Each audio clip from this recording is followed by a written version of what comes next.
Hello guys, सबसे पहले तो आप सभी लोगों को होली की हार्दिक शुभकामनाएं। आज हम डिस्कस करने जा रहे हैं एक ऐसे केस की जो मेरे पास कल शाम को आया हुआ था। हुआ था, एक सज्जन थे। वो बाइक से जा रहे थे अपनी वाइफ के साथ, तो वो भी बिना हेलमेट के। और शाम के टाइम पे मच्छर उड़ने लगते हैं। उन्होंने चश्मा वगैरह भी नहीं लगा रखा था, तो उनके आंख में एक मच्छर पड़ गया, टकरा गया आंख से। तो उनकी गाड़ी जो थी डिसबैलेंस हो गई, क्योंकि वो जब भी आंख में कोई चीज पड़ती है तो हमारा ध्यान उसी पे केंद्रित हो जाता है और वो उंगली से उसको मसलने लगे और गाड़ी डिसबैलेंस हो गई और वो सड़क पे गिर गए। तो उनकी वाइफ भी गिर गई, वो भी गिर गए। तो वो जो सज्जन थे, उनके सर में चोट आ गई, नाक में चोट लग गई और हाथ पैर जो थे वहां पे खरोंचे वगैरह आ गई। तो नाक से ब्लड निकलने लगा, काफी ज्यादा ब्लड निकल गया। और उनकी जो वाइफ थी काफी घबरा गई। वो भी बेहोशी की हालत में हो गई, ये सब देख के घबरा गई काफी। तो वहां के आसपास के जो लोग मौजूद थे, उन लोगों ने तुरंत नजदीकी हॉस्पिटल पहुंचाया। वहां पे देखा कि ये जो बंदा है वो तो होश में ही नहीं, सर में चोट लगी है, नाक से ब्लड बह रहा है। उन्होंने बिना उसको अच्छे तरीके से चेक करके वहां से रिफर कर दिया। हो सकता है वहां पे त्योहार का टाइम है, फेस्टिवल है, डॉक्टर अवेलेबल ना हो, तो उस पेशेंट को मेरे पास लेके आए। वहां पे जो काम करता था, मुझे जानता था, उन्होंने मेरे पास रिफर कर दिया कि वहां पे डॉक्टर साहब आपको मिल जाएंगे, आप वहां चले जाओ। मेरे पास लेके आए उस पेशेंट को। मैंने उसको देखा, पेशेंट सच में होश में नहीं था, अनकॉन्शियस टाइम में था। तो मुझे भी यही लगा कि सर में चोट लगी है, नाक से ब्लड भी बह रहा है, हो सकता है सर में चोट आ गई हो, पेशेंट बेहोश या फिर कोमा में चला गया। तो मैं भी यही सोच रहा था। लेकिन मैंने सारे जब वाइटल चेक किए, बीपी चेक किया, पल्स चेक किया, ऑक्सीजन वगैरह सारी चीजें चेक की, तो पता चला ये सारे वाइटल्स तो नॉर्मल हैं पेशेंट के, और इस कंडीशन में नॉर्मल होते ही हैं। और बीपी थोड़ा उसका जो था लो हो रहा था, क्योंकि काफी ब्लड उसका बह चुका था और बह रहा था नाक से बहती हुई। और क्योंकि जब नाक से ब्लड बहता है तो नाक बंद हो जाती है, तो पेशेंट नाक से मुंह से सांस सांस ले रहा था, ऐसे ऐसे ऐसे मुंह से सांस ले रहा था, क्योंकि नाक बंद हो गई थी। तो मैंने कहा घबराने की बात नहीं है, पेशेंट के सर में चोट लगी है, वो भी शॉक में चला गया है। उसके बाद मैंने आईवी फ्लूइड्स वगैरह देना स्टार्ट किए और 1 से 1.5 घंटे बाद उसको होश आया। जब मैंने उससे पूछा कि क्या हुआ था क्या नहीं हुआ था, तो उसने डिटेल में बताया कि उसने ड्रिंक कर रखी थी, मॉर्निंग में उसने ड्रिंक की थी और बाइक से जा रहा था काफी। तो हो सकता है वो डिसबैलेंस हो गया हो ड्रिंक करने की वजह से, और उन्होंने बताया आंख में मच्छर पड़ गया। तो ये भी केस हो जाते हैं, लोग नशे में होते हैं, ड्रिंक किए होते हैं और वो पड़े रहते हैं, तो डॉक्टर घबरा जाता है, डॉक्टर को लगता है कि ये कोमा में चला गया, लेकिन ऐसा नहीं होता है। कभी कभी पेशेंट नशे में भी होता है। उसको होश आया तो सारी कंडीशंस नॉर्मल थी। पेशेंट को ऐसा अगर आपके पास आता है, ऐसा पेशेंट आपके पास आए, तो घबराना नहीं है। पूछना है ड्रिंक तो नहीं की थी, कोई नशा तो नहीं किया है। हो सकता है नशे में वो पड़ा हो और आपको लगे सर में चोट लगी है, पेशेंट कोमा में है। ऐसा हो जाता है कभी कभी।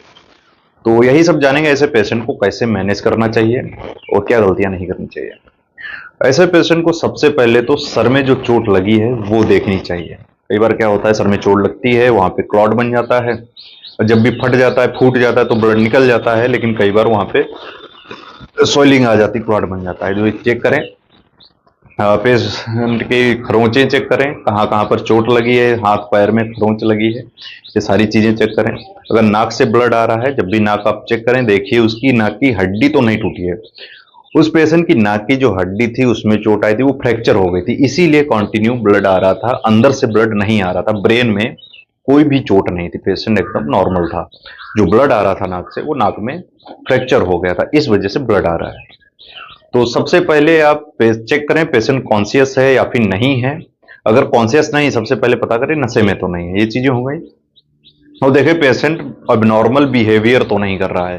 कई बार क्या होता है, पेशेंट आता है अबनॉर्मल बिहेवियर करता है, उल्टा सीधा बकता है, गाली बकता है, होश में नहीं होता, उठ उठ के भागता है, चार लोग पकड़े होते हैं। तो ये साइन होता है सर में चोट लगी है। और देखिए वोमिटिंग तो नहीं कर रहा, अगर सर में चोट होगी तो पेशेंट वोमिटिंग करेगा, उसको बहुत ज्यादा वोमिटिंग करने की इच्छा होती है। अगर ये सब नॉर्मल है तो पेशेंट को रोकिए, उसका अच्छे से इलाज कीजिए। ब्रेन में कोई प्रॉब्लम नहीं है ऐसे पेशेंट को। तो बाहरी जो चोट होती नाक में लग जाती, नाक की हड्डी में, इसीलिए ब्लड आने लगता है, फ्रैक्चर हो जाता है। सबसे पहले तो ब्लड रोकें ऐसे पेशेंट का, नाक में पैकिंग कीजिए। बीटाडीन जो लोशन होता है उसमें आप गॉज को भिगो के नाक एकदम निचोड़ लीजिए, जब सूख जाए तो नाक में आप रख दीजिए, पैकिंग कर दीजिए अच्छे से। जहां पर भी चोट लगी है, खरोंच है, वहां पर नॉर्मल सलाइन से उसको अच्छी तरह साफ कीजिए। कई बार क्या होता है, अगर सड़क पे पेशेंट गिर गया था, उसको धूल के कण हो सकते हैं, गंदगी हो सकती है, उसको अच्छी तरह साफ करें, उसके बाद वहां पे दवा लगाएं, बीटाडिन लोशन वगैरह, आप एंटीबायोटिक सेप्टिक ये सारी चीजें लगा सकते हैं। और उसके बाद क्या करें, वाइटल्स चेक करें, बीपी पल्स वगैरह सारी चीजें पेशेंट की चेक करें। अगर बीपी लो हो रहा है, पेशेंट को वीकनेस लग रही है, चक्कर आ रहे हैं, तो हो सकता है ब्लड लॉस हो गया, इस वजह से भी प्रॉब्लम हो रही है, पेशेंट डिहाइड्रेट हो सकता है। तो आईवी फ्लूइड्स तुरंत देने चाहिए, बिल्कुल देरी नहीं करनी चाहिए। इसमें आईवी फ्लूइड आरएल देना चाहिए और 500 ml स्टेट तुरंत दें, और फिर 500 ml थोड़ी देर 4-5 घंटे तक उसको स्लो दीजिए। तो आरएल देनी है, उसके बाद मेट्रोनिडाजोल मेट्रोजिल आता है इन्फ्यूजन, उसको दे सकते हैं, इंजेक्शन आता है। और इसके बाद एंटीबायोटिक इंजेक्शन स्टार्ट कीजिए, जैसे कि सेप्ट्रोक्सोन 1 ग्राम, उसको तुरंत दीजिए। और ब्लड को रोकने के लिए ट्रेनेक्सा आता है, इसको आईवी तुरंत दीजिए। और इसके साथ ही दर्द हो रहा है, पेन हो रहा है, तो इसके लिए वोबरान जिसमें डाइक्लोफिनेक होता है, इसको आईएम तुरंत दीजिए स्टेट। और इसके बाद में टीटी इंजेक्शन आपको ऐसे पेशेंट को जरूर देना है। टिटेनस का इंजेक्शन लगाएंगे तो कोई प्रॉब्लम आगे उसको नहीं होगी। और इसके साथ ही जब ट्रीटमेंट इतना दे देते हैं, पेशेंट को रिलीफ मिल जाता है, और वो जब घर जाता है और ओरल मेडिसिन ले लेता है, तो ओरल ट्रीटमेंट आपको पेशेंट देना है।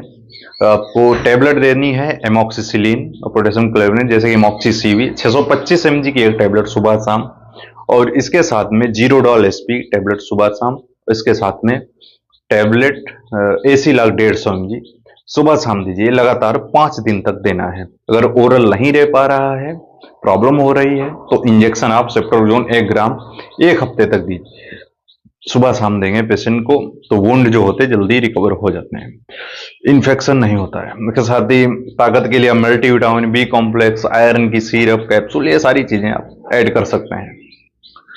तो इतना ट्रीटमेंट देंगे, पेशेंट को रिलीफ मिल जाएगा, उसको काफी प्रॉब्लम नहीं होगी, उसको आगे रिफर कर देते हैं, पता नहीं अवेलेबल है, सुविधा नहीं है।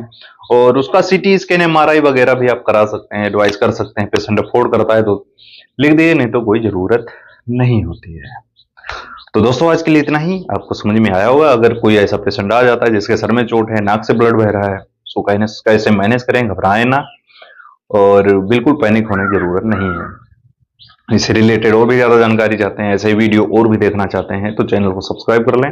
वीडियो अच्छा लगा हो इसको लाइक जरूर करें।